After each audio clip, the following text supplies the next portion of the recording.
All right, so we're going to get started here. Our webinar today is called How to Use Your Brand Story to Create a Unique Guest Experience. And I'm super excited today. I'm joined by Mike White, who I'll introduce in a second, who's got some great insights into how to tell a story. He's going to reverse engineer some of his stories that have gone viral, and kind of walk us through how he writes stories. So just to give you an idea of today's agenda, we're going to talk about how to de-commoditize your brand and create emotional ROI using your restaurant story. And another way to put this is making it impossible for your customers to compare you to your competitors. We're also going to talk about how to distribute your story and a measurement, so you can measure whether or not people care about the story that you're telling. We're going to talk about how to tell your story within the four walls of your restaurant. And we're going to finish with a signature case study, a shared client of both Mike and I, a company called Bango Bowls, how they use their story to create a scalable brand and attract franchisees. So first, a little bit about who I am. My name's Andrew Hart. I'm the founder of Main Street Menu Club. Since 2012, we've been working with restaurant groups to drive profitability and sales through their menu. Everything that we do, all the designs that you see today in the presentation are done by our full-time creative team who are trained on our 5S framework process for engineering menus. We don't use any subcontractors or freelancers, and everything we create for a restaurant is made custom specifically for that brand. We don't reuse any designs. We don't use any templates. So everything you see is going to be something that we design custom for the strategy of the restaurant. And I'm joined today by Mike White, founder of Greater Long Island. Mike was a former Daily News and New York Post reporter, graduate of the Columbia University School of Journalism, and he's the founder of GreaterLongIsland.com, which is Long Island's fastest growing news resource. And these are numbers from 2024. He's getting 685,000 unique visitors per month. He's got 250,000 social media followers. He's got 900,000 monthly website page views, 10,500 push notification signups, and 16,000 email subscribers. So we're really excited to have Mike White here to share with us how he gets old attention through storytelling. So Mike, welcome. Thank you so much. And just for background, for anyone who's not from the area, it's basically a hyper-local news website that covers all of Nassau and Suffolk County on Long Island and a bit beyond New York City, little Connecticut, Jersey. Yep. Yeah. Anything that's of interest to local people here. For sure. And a lot of what I think is newsworthy is what's happening with restaurants. So we have an abundance of case studies of restaurant articles that have gone viral, which I'm really excited to share with everybody. Yeah, and those are promotional paid materials, and quite often what we call sponsored content, or what used to be called native ads, I guess. Uh, a lot of them perform better than actual, news editorial content, which is amazing. Yeah. Yeah. That's really, like, not to get ahead of ourselves. That's kind of Mhm. what is the secret sauce, is to have a sponsored article that is a marketing message, almost disguised as a story that outperforms regular news. I mean, that's Yeah, really like when you're doing yeah, it right. we often say we want it to look, behave, and look, feel, and behave like an actual news story. So we package it the same exact way. Yeah. Awesome. So before we get into Mike and kind of him unpacking some case studies, I think it's important to talk about some common marketing mistakes that restaurants make. So this is a Groupon for an aged tomahawk steak with seafood pairings up to 35% off. And I think the common mistake that restaurants make is to discount the products. Um, if you discount your products as part of your marketing, you're going to get the wrong customers for the wrong reasons. You're attracting customers who don't value you. They're going to say, look, even if it sucks, it's at least it's 35% off. We'll just never go back there. Um, a good marketing strategy creates an emotional connection with potential customers, and it changes their perception of your brand, makes them feel like, man, we got to try that place. I'm less concerned with how much it costs and what they're charging. I want that unique experience. So the next time we're going out and we're going to do something fun, I'm going to think of this place, and I care less what it costs. I want that unique experience. So this is a Black Friday ad for Google Nest, and there's no story here. There's no emotional connection. I mean, Black Friday it's all about price, right? This is 50% off. It's normally $99.99. You can get it for $49.99. So it's a price focused ad. It doesn't create any emotional connection. It's easy to commoditize. You can go to a different website and see if you can find it for $39.99 or $29 or $19.99. So it's really it's price shopping. Or if you're And my wife, 48.99 will do the trick. 48.99, 48.98, right? Mhm. And it creates a race to the bottom. And unless you're Google and you have unlimited funds, if you create a race to the bottom with your brand, with your restaurant, if you win, you're out of business. So it's really not the way to create a profitable restaurant. Now, this is actually a Super Bowl ad for the same exact product for Google Nest. And it's a 90-second spot. And I'm going to play it for you guys. And it's really interesting because when you think about that Black Friday price centric ad, and now you're going to watch this Super Bowl ad that really injects an emotional connection. It's a whole different animal. So I'm going to play this for you, hopefully.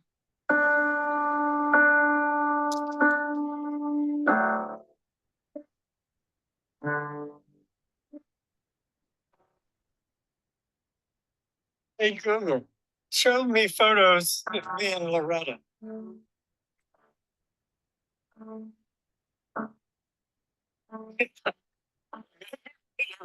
Hated my mustache.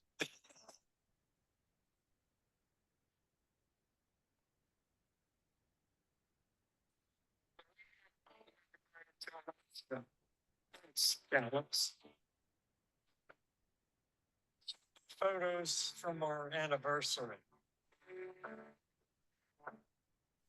She always snorted when she laughed.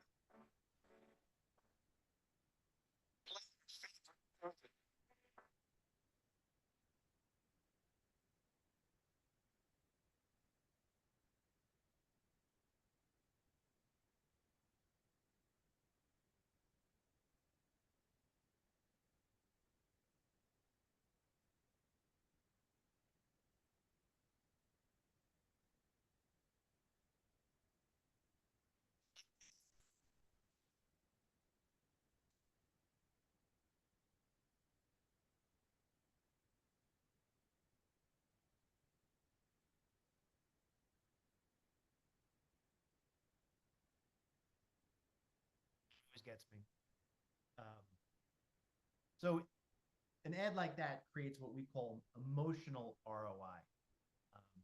Black Friday deal is a price centric, you know, what's the best price I can get? This makes me feel like this is solving a very, very unique problem. And it's not something that I can get across the street or next to it on the shelf. This is proprietary. Um, and it's creating an emotional connection. And so we have kind of the 4 R's of a powerful story.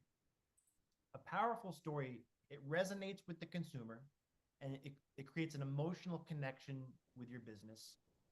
They remember the story, and it stays with them long after they consume it. They repeat the story to friends, families, and coworkers. And finally, when it's done really well, it reverberates through time and influences future generations. Whereas a coupon, people forget the second that they look at it. So stories stick with people. So at this point, I wanted to kind of bring Mike back into the forefront here. And I'm going to unshare. So if you want to share, Mike. And Mike's got some great, Google is an unbelievable case study, but it's not a realistic, like restaurants are not like Google, right? We are more local, independently owned, kind of downtown, uh, full service, or whatever it might be. So there's some really great case studies that Mike has done that I think are a little bit closer to home and can be utilized for other restaurants. Yeah, when I make people cry, that's when I know I've done my job, like the Google Nest commercial. Yeah. No tears for the author, no tears for the reader. Can everyone see this okay? Yep. Okay. So here's just some examples of what we've done for local clients that has worked. We had a client who wanted to was very proud of his pastrami. He wanted to spread the word about his pastrami, and this is an example of what people. I mean, it's a gross example, but what people often do, even if it's stylized nicer. It's National Hot Pastrami Sandwich Day, and they'll put that on Instagram, and no one will see it, but they feel like they did something. Is what we did. We huddled up and it took a little bit, but we came up with an idea to excuse me, to uh to engage our audience and through that engagement kind of tell the story what makes this pastrami so delicious. Uh, the food battle that has raged for over a century, and at this point there are a few undecided. So we went with a poll, pastrami or corned beef. We took a nicer, better picture. That's me when I was younger. Um, and we transform the marketing message, come try our pastrami, so it looks and feels like a news post. So if you clicked in this, there's the poll and there's a whole story about like how this pastrami is so great. It attracted attention and created an emotional connection with the audience. Now people are like fired up. And the result was engagement. All these people commenting on the post. I mean, this is just a small example of a scroll of comments with people talking about pastrami. And, some said, oh, the best pastrami is here. It's an hour away. It's 2 hours away. But the idea was to engage them and then get them thinking about this establishment. So our stories, everything we try to do is supposed to entertain, educate, and inform our audience. So we entertain them with a catchy headline, an engaging lead, nice photos, and then we educate them. We talked about pastrami, where it came from, New York City, Jewish immigrants. Uh, Talked about corned beef, again, New York City, Irish immigrants, the differences, how it's made, and then it's the type of stuff that people like repeat to each other that maybe they didn't know before. That's what we love when someone reads a story and then repeats some of that information to their wife or husband or friends. Um, Here's an example of a way to you have an aggressive happy hour, oyster happy hour, and you want to spread the word about this. And excuse me, I'm a little under the weather. Um, Here's an example of what you probably will find, a stock image of oysters and something that says, the price of the oysters. But here's how I would do it. And this is an example. This isn't an actual post.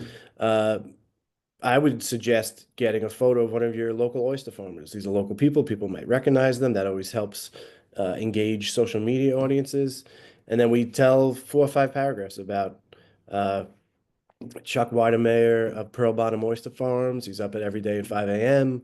It's because of his hard work. And then you sneak in and you can enjoy his oysters at this time and this time at this price or at this price. So catch your attention first. Everyone on social media is fighting for attention. Catch it, grab it, and then sneak in the information you want to sneak in. Just don't put a poster up that says oysters are half price from this time to this time. Um, Here's another example, National Brownie Day. You'll see this a lot on people's Instagram feeds or social media. They get someone to put up their logo and talk about how it's Chocolate Brownie Day. But what we would certainly do with something like this is some storytelling about the brownies. And here's an example of a sous chef that cooks up 1,000 chocolate brownies every month at Salt and Char. A little bit about the chef, how she does it, a little bit about the recipe, and again, local people always help. So always put your staffers sort of front and center on social media for that sort of emotional connection. Like, oh, I read this story about this young lady who's a sous chef and she makes these brownies from scratch. We have to try them, and then and that'll drive engagement, and certainly engagement leads to foot traffic. Here's an example of a trivia night, same thing, a poster, trivia night. We got prizes, starts at 7 o'clock. This stuff really does not, like, it's free to put on Facebook and Instagram, but it's not going to go anywhere as far as engagement and basically reach. It's not going to reach anyone.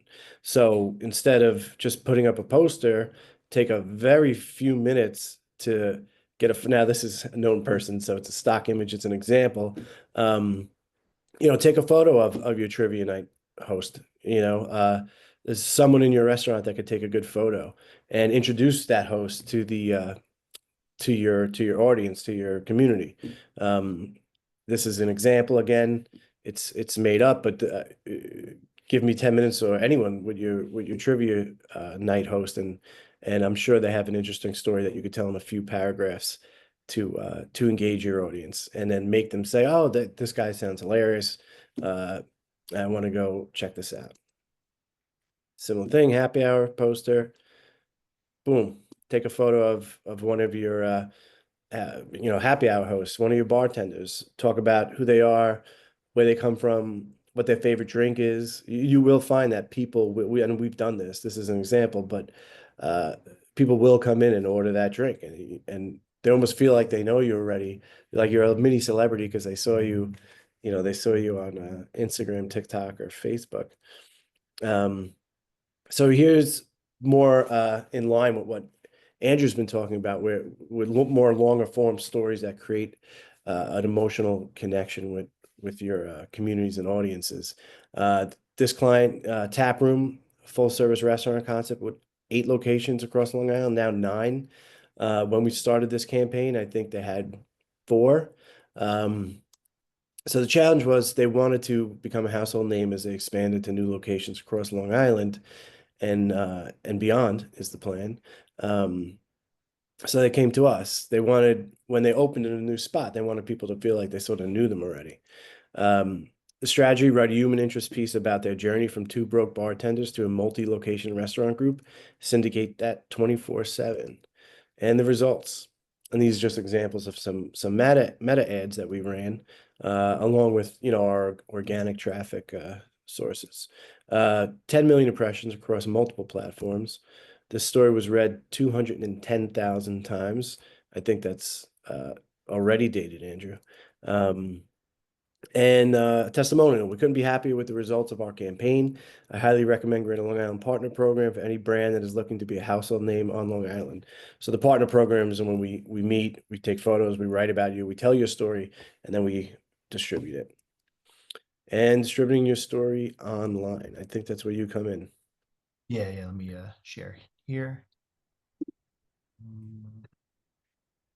Yeah, and what's what's funny about that tap room thing, I always bring this up, is the one broke bartender got pulled over by a cop, and he was like, "Are you one of those broke bartenders?" And he was like, "Yeah," and he let him off. So Yeah, they just started talking and hit it off and let him not go. that not that you're going to get out of tickets by writing a story, but it's just an interesting anecdote. Yeah, I mean, those 220,000 people that read that story are real people. They're local people. And when a tap room opens, they're just like, "Oh, I want to support these guys. They're local guys." Yeah. Otherwise, you run the risk when you're scaling that quickly. People think you're like a national chain or something. We've seen that.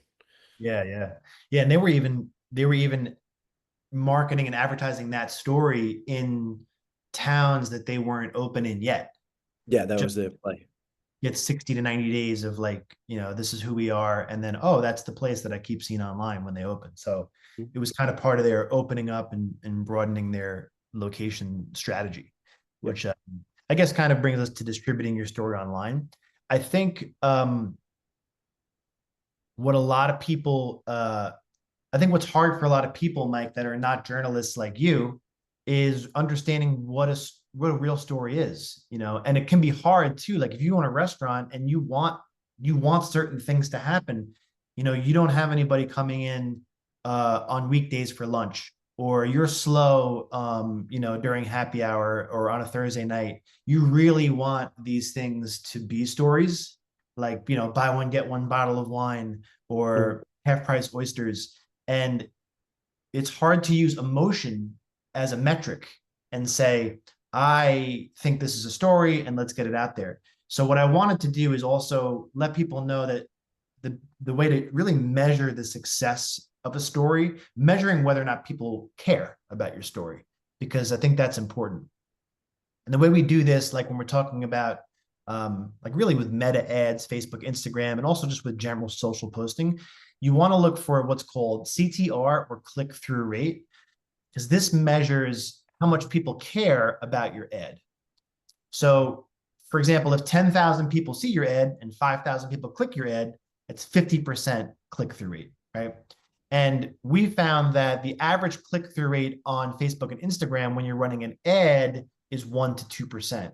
And that can range depending on who you are, what industry you're in. I always use the funeral parlor versus the ice cream parlor, right? There's going to be different click-through rates on those two things.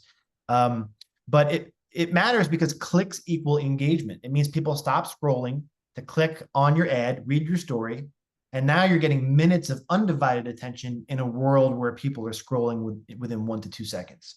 And this is actually an example of a campaign that Mike ran through the Greater Long Island Partner Program, which is the same thing Taproom was in.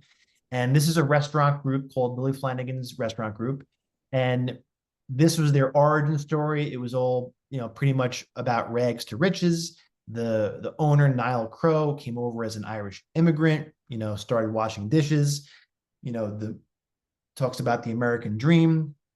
And it creates an emotional connection with readers. It makes people feel like they want to support this guy because he's building this empire.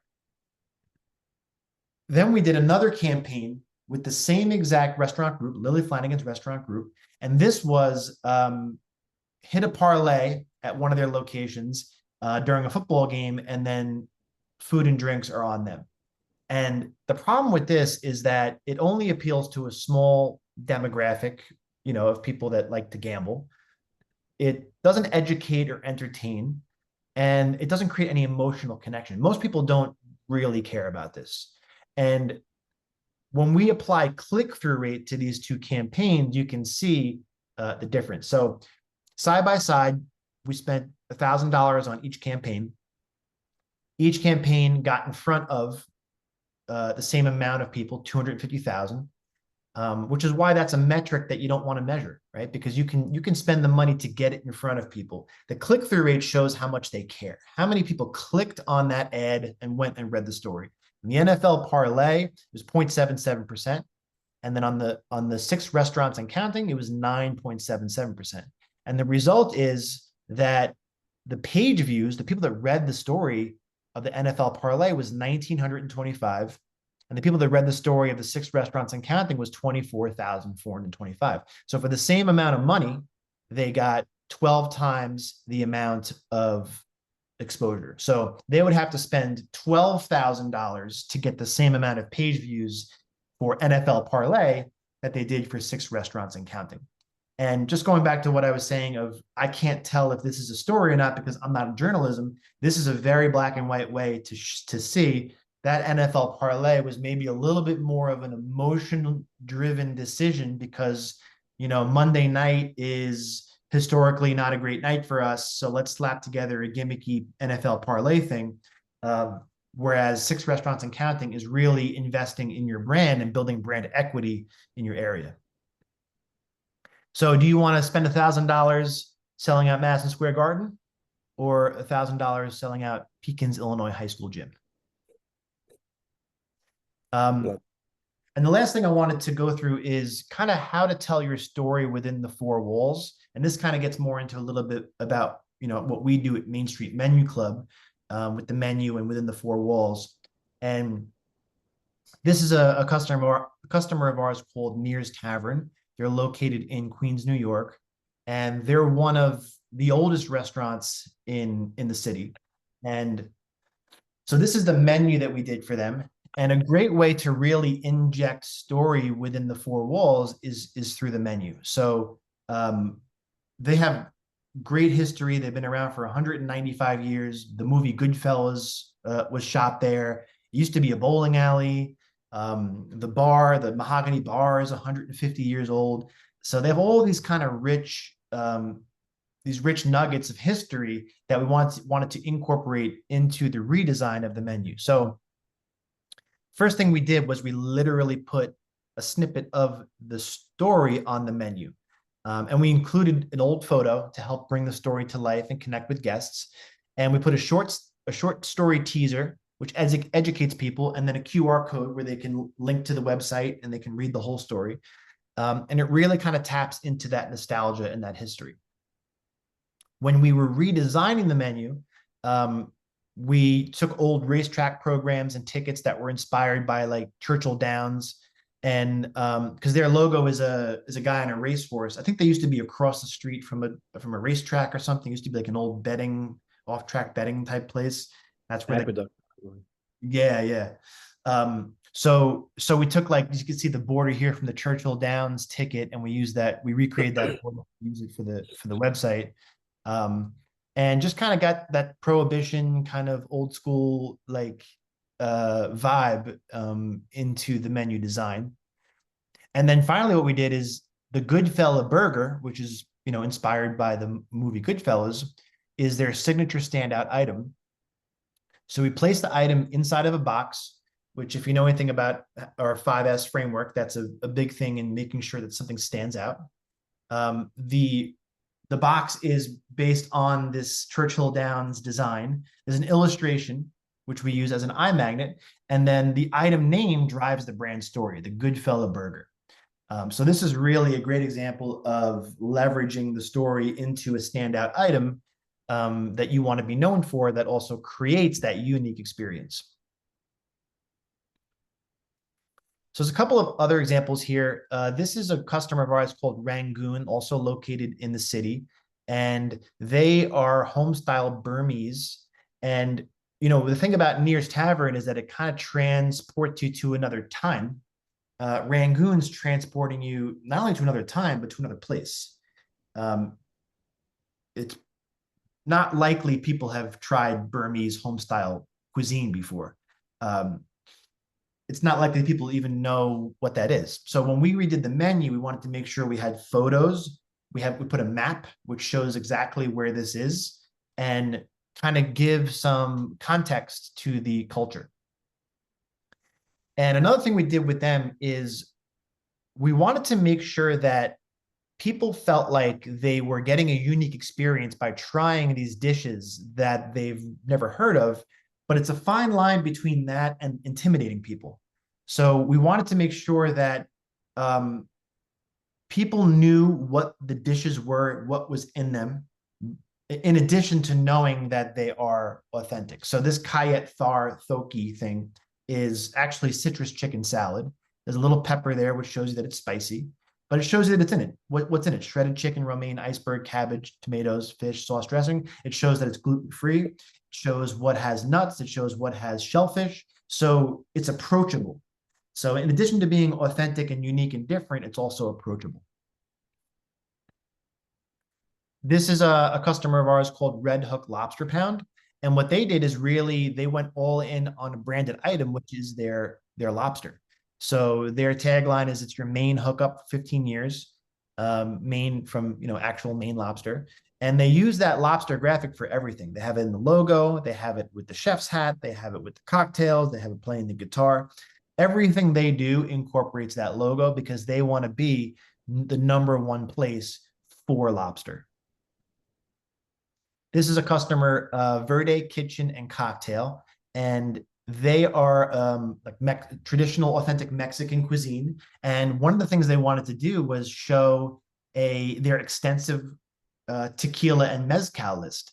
And again, it sounds nice to have all these different items, but they took it a step further to make it more approachable. They added these tequila tasting notes, so it helps guests make an informed decision. And it showcases the passion for the product. So I'm being transported and educated on these different types of tequila and mezcal, and it's more of an interactive, dynamic experience instead of something that intimidates me.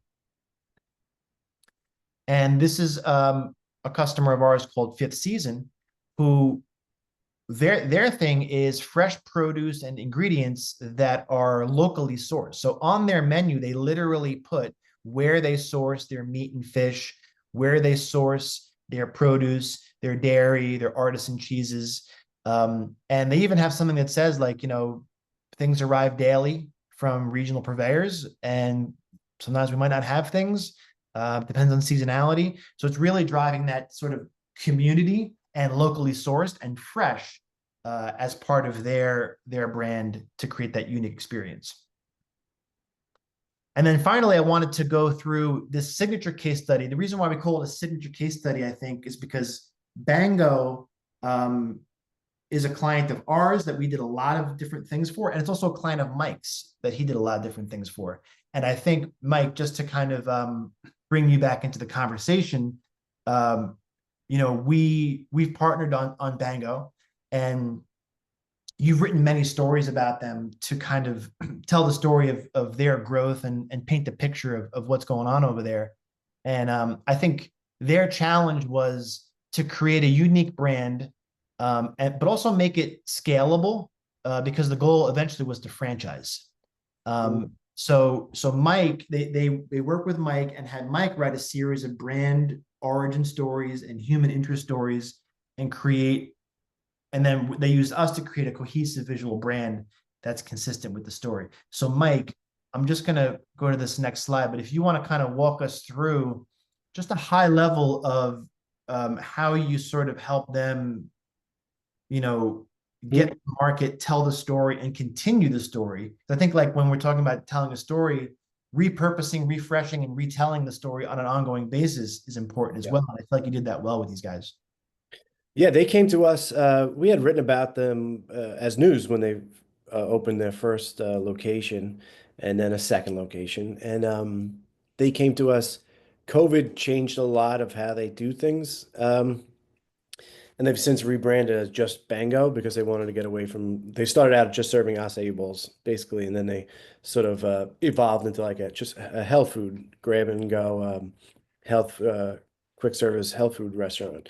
So anyway, they came to us a couple of years after COVID, I believe, and wanted to sort of brag about how they're different now. They're like the new Bango Bowls, and they knew they wanted to franchise and scale. So they wanted to basically get the name out, get the word out that they're different than how they started. This is what they do. This is who they are. This is their story. And get ready because you're going to see a lot of these places opening it up. That was the term I was looking for, fast casual. So under their program, they were able to get new stories every few months. So when they landed on this list of like top fast casual restaurants in America, we made a story out of that. And then we talked about an employee that rose that basically helped them with quality control and things like that during COVID, and now is like a top executive at the company. So we told her story because they wanted also to attract good employees. And then throughout this, there was a form at the bottom that said, if you're interested in franchising, fill out this form. And I don't know offhand, I could be shortchanging myself. They probably got like 80 to 100, maybe 120 inquiries about potential franchises. And then we're waiting for all their state approvals before they could even contact these people. But when they did, the first one to open was in Hauppauge, Long Island. And what was cool about this story was these guys, one of them actually read one of the Greater Long Island pieces, filled out the form, and there he is, opened the first franchise location. They have plans now to open more, that particular set of brothers. But yeah, so this is just like, look at this, full circle. Tell your story, set the stage, solicit for some franchisees, and then one of those, their first franchisee actually read one of these stories, responded to their campaign, and now they're moving forward with more franchises. Yeah. Yeah, that's awesome. Yeah, And I think to make it full circle, if they had ran meta ads, Bango Bowls now franchising, right.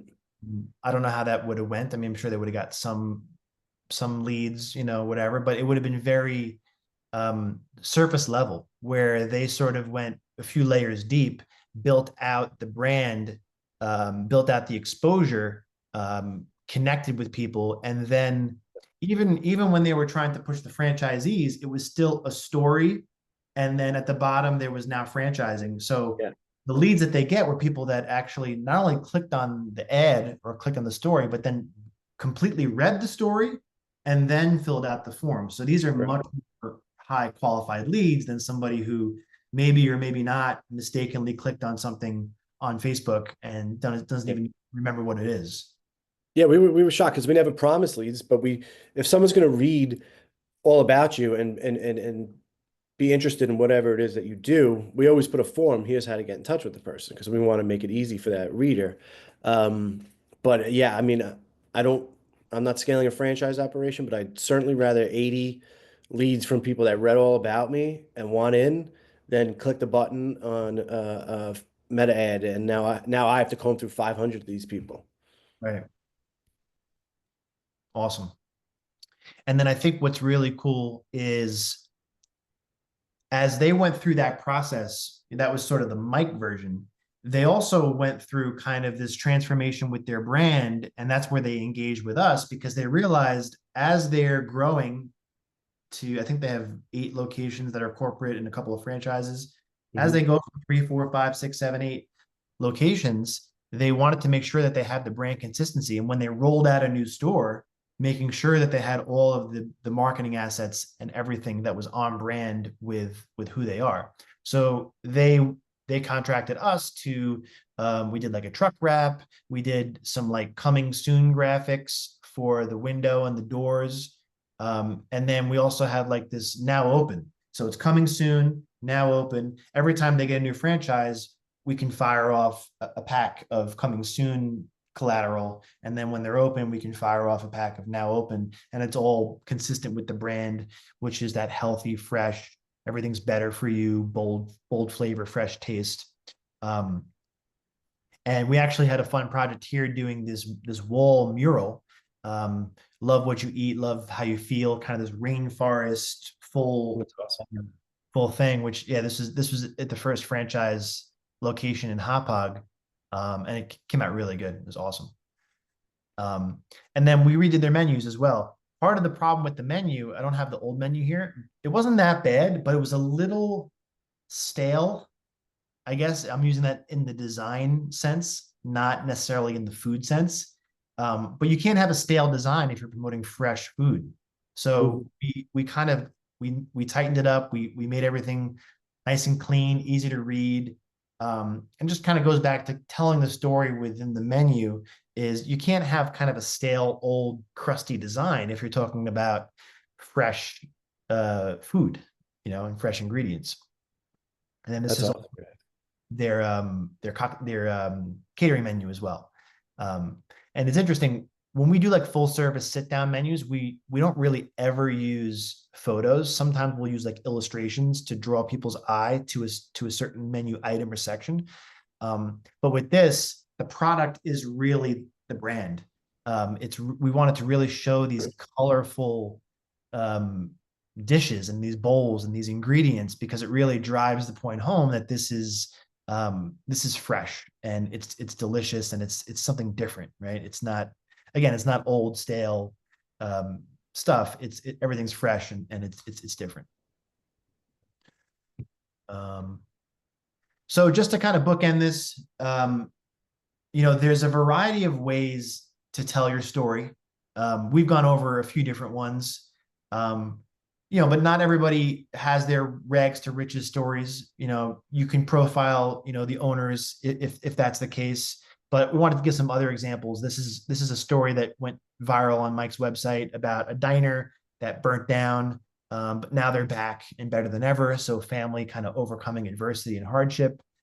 This is another restaurant that brought in a top chef, a top local chef, and then wanted to really tell the story of how this chef is coming in and curating a new menu for the place. There's the let's start a food fight, American or Italian, fill out your poll. Same thing as the pastrami campaign that we talked about. Create a little bit of friction, create some engagement, get some emotional connection going. This was one, Menino's. They started as kids. Now look at them. So we're talking about the family. tapping into the family of the history. And then Near's Tavern, which is just, all kinds of history over the past 195 years. And again, there's more ways to do this. And I think the real takeaway is that the story that you have is really the only proprietary thing to your restaurant. It's the secret sauce. It's how you create a unique experience, and it exists within the four walls. So it's in there. You just got to find it. You got to figure out how to curate it into a story and then inject it into your marketing to create a unique experience. So that's it for the presentation. If you want to get in touch with either myself or Mike, our contact information is here.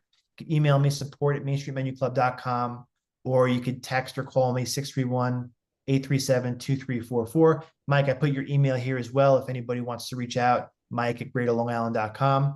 And this QR code here, you could scan, that goes directly to my calendar if you want to jump on a call and talk about anything related to design or menus or any of the stuff that we talked about today. So any final thoughts, Mike? No, my last, I guess, final thought, not to be redundant, but would be, anything could have a story. For one, if you own a restaurant, you have an interesting story to tell. I don't care how you got there. It's not like you inherited an insurance, firm or something. Not to pick on people, but even your signature dish could have a story. Your signature cocktail could have a story. Who came up with the cocktail? Were they inspired after vacation somewhere? How is your signature dish made? Who came up with it? Are you borrowing from family recipes? Putting a little story behind everything you do will will just really help you in every aspect of your marketing. Yeah. And I think it's a little more work because you got to go a little deeper on things, but it makes all the difference because nobody wants to do that work, right? So Correct. like we were talking about the other day, like if you wanted to promote wine, take a drive out to the winery. I mean, this is obviously if you're on Long Island, and then snap a picture of the guy who works there who picks the grapes. You burned half a day, but now you have this proprietary marketing strategy, and it's not the guy across the street who's got a glass of wine for $8 and you got to be $7. It's this proprietary thing. I want to go to this restaurant because they have this cool thing that I read about. Yeah, a little bit of legwork will go a long way. Yeah. Cool. All All right, right. Mike. So I appreciate you coming on, and we're gonna share this out. I think people are gonna love this. And until next time, we'll talk to you later. All right. Thank you, guys.